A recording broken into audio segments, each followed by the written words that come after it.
नमस्कार. युवा महाराष्ट्र न्यूज मध्ये तुमचं स्वागत. मित्रांनो, काल 1 नोव्हेंबर रोजी घडलेल्या दोन घटना आणि ह्या घडलेल्या दोन घटनांमुळे पंढरपूर मंगळवेढा मतदारसंघात राजकीय चर्चांना उधाण आलेलं आपण सध्या बघत आहोत.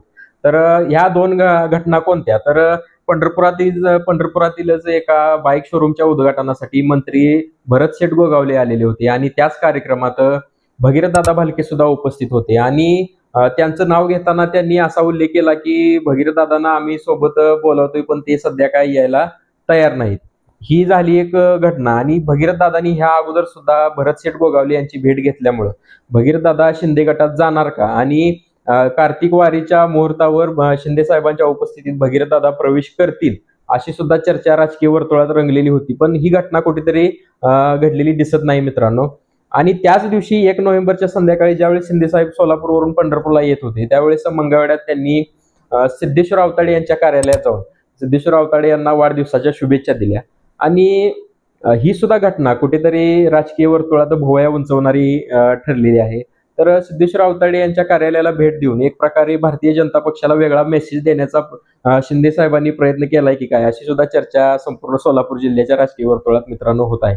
तर सिद्धेश्वर आवताडे यांचा जर का विचार करायला गेलं तर त्यांचे चुलत बंधू श्री समाधान आवताडे यांचे हे सध्या भारतीय जनता पक्षाचे आमदार आहेत आणि एकंदरीतच 2021च्या पोटनिवडणुकीपासूनच दोन निवडणुका, एक पोटनिवडणूक असेल, त्यानंतरची 2024ची झाली लोकसभा निवडणूक असेल आणि 2024ची विधानसभेची निवडणूक असेल. या तिन्ही निवडणुकांमध्ये श्री सिद्धेश्वर आवताडे यांनी समाधान आवताडेंपासून फारकत घेतलेली संपूर्ण जिल्ह्यानं बघितलेली होती आणि कुठेतरी त्यांनाच जवळ करून शिवसेना ही भारतीय जनता पक्षाला एक वेगळाच मेसेज देऊ पाहत आहे का, हे सुद्धा बघणं तितकंच महत्वाचं मित्रांनो ठरणार आहे. तर ह्या दोन घटना घडलेल्या आपण 1 नोव्हेंबर रोजी बघितल्या.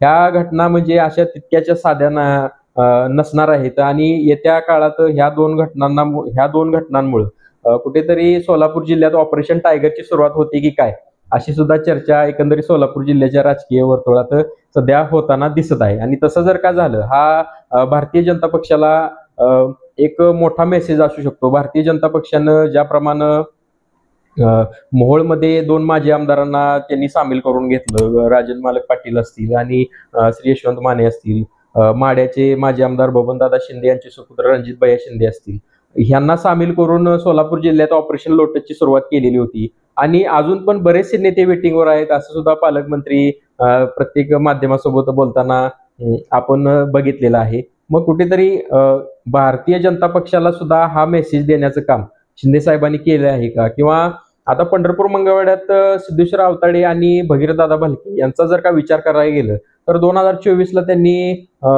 लोकसभेच्या निवडणुकीत काँग्रेस पक्षाचं ह्या दोघांनी नेत्यांनी काम केलेलं होतं आणि 2000 विधानसभेला सुद्धा भगीरथदादांना सिद्धेश्वर आवताडे यांनी पाठिंबा दिलेला होता. मग बरेचसं पंढरपूर मंगळवेढ्यातील एक वोट बँक ह्या दोघांची राहिलेली आपण सध्या बघत आहोत.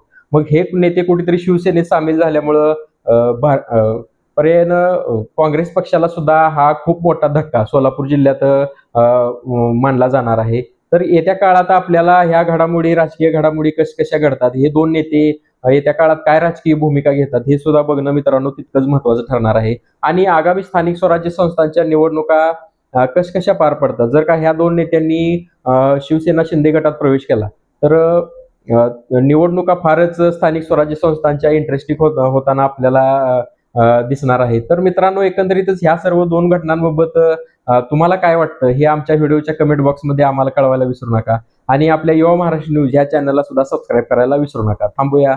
धन्यवाद.